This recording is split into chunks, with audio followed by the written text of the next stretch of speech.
ওই ফ্যাক্টরি ৩-৪ হাজার যারা শ্রমিক তারা হুড় করে বেরিয়ে গেছে, এত ভয়াবহ এই ফাটলের একটা ছবি।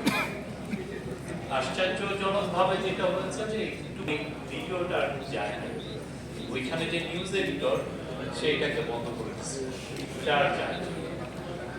ওই নিউজটা যদি ওই দিন ওই টিভি সারাদিন রান করতো, তাহলে পরের দিন রানা প্লাজা করতো।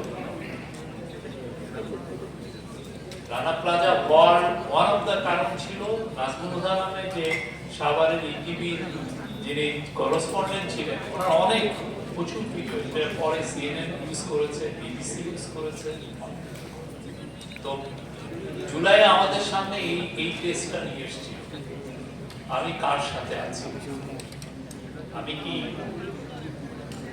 মানুষের সাথে আছি, অধিকারের সাথে আছি নাকি। সেই সময় আমাদের যারা নিউজ এডিটর, আমাদের যারা এই যে কাঞ্চন ভাইরা এটা শেয়ার করেছেন, আমরা যারা নিউজ করেছি সবারই আমরা ইন্ডিভিজুয়ালি ওই ডিসিশন নেওয়ার একটা সময় এসেছিল যে আমি নিউজটা করবো কি, করলে কিভাবে করবো। আর এমন একটা শক্তির এগেনস্টে সবাই রিপোর্ট করতেছে, এটা মানে হচ্ছে যে একটা ধর্মযুদ্ধ। আওয়ামী লীগ তো একটা ধর্মীয় পার্টি, আওয়ামী লীগের যে ফান্ডামেন্টালিস্ট ধর্মীয় পার্টি বাংলাদেশে আর একটা নাই। তার এগেনস্টে লেখা মানে হচ্ছে আপনি একটা ধর্মযুদ্ধে নামা, আপনি তার এগেনস্টে বলা মানে আপনি ব্লাসফেমি করেন, আপনার মৃত্যুদণ্ড।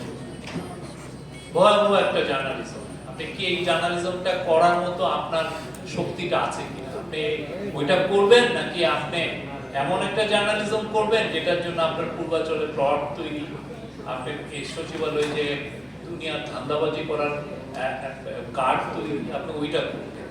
এই যে এই দুইটা স্রোত দেশে জুলাইতে করাই করছে, করার পরে যেটা হয়েছে যারা ন্যায়ের পক্ষে ছিল তারা চলে গেছে। ব্রিলিয়ান্ট, মানে জুলাই সময় যারা জার্নালিজম করেছেন তারা তাদের ভয়টাকে পকেটের মধ্যে রেখেছে, নিয়ে যে বাথরুমে যে ফ্লাশ আউট করে ছেড়ে দিচ্ছে। আমি যাদেরকে দেখছি সেই সময় ইয়াং ছেলে মেয়ে 10,000 টাকা বেতন পায়, বেতনও পায় না। আপনি যে জাহাঙ্গীরনগরের যে ঘটনাটা, জাহাঙ্গীরনগর ইউনিভার্সিটির স্টুডেন্টরা করছেন, মেহেদি মামুনেরা, চিন্তাই করা যায় না।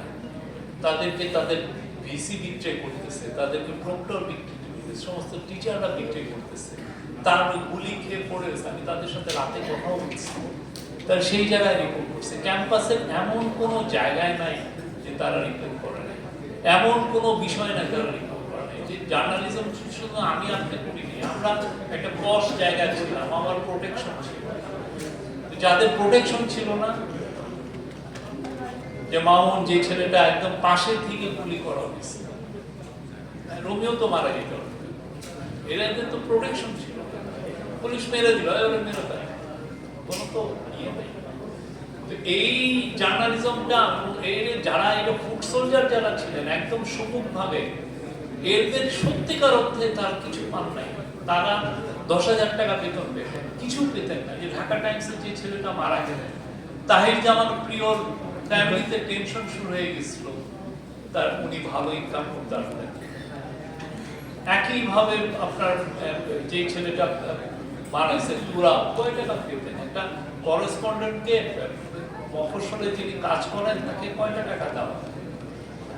কিন্তু দেখেন কি ব্রিলিয়ান্ট সব কাজ করে হয়েছে। এখন এই যে ডেভিড বার্কম্যান সহ অনেকে যারা যাত্রাবাড়ি কিলিং নিয়ে কাজ করেন, ফ্রান্সিস হ্যারিসন এরা করলেন, তারা জাস্ট 15 মিনিটের যে একটা ইয়ে করেছে, কি জানো, ডকুমেন্টারি করেছে। ওই ডকুমেন্টারিতে 6,000 ফুটেজ তারাই নিয়ে দেখেছে, ওইখান থেকে তারিখ করেছে। মানে তারিখ এই ফুটেজটা কারা নিয়েছে? আমাদের যারা সিটিজেন জার্নালিস্ট, আমাদের যারা মাল্টিমিডিয়া জার্নালিস্ট, আমাদের যারা একদম মেহনতি জনতার সাথে দাঁড়িয়ে থেকে যারা জার্নালিজম করছে। আমরা তো বেসিক রুমে ছিলাম, হয়তো এমন কিছু ডিসিশনে আমরা জড়িত ছিলাম যে জন্য আমার নামটা আসে বা আমার কলিগদের নাম আসে, কিন্তু যারা ওই দাঁড়ায় থেকে প্রতিদিন যাত্রাবাড়িতে, রামপুরাতে, ইয়েতে, নাহিদকে যারা ফলো করছেন, লিডারদেরকে যারা ফলো করছেন, যারা কাদের থেকে স্লিপ এনে আমাদেরকে দিচ্ছেন, চিন্তাই করা যায় না, মানে কি অবিশ্বাস্য সাহস আমাদের সবার মধ্যে ভর করেছিল। আমরা কার্ডদেরকেও দেখছি যারা রাত্রেবেলা এসে বলছেন এরা সংখ্যা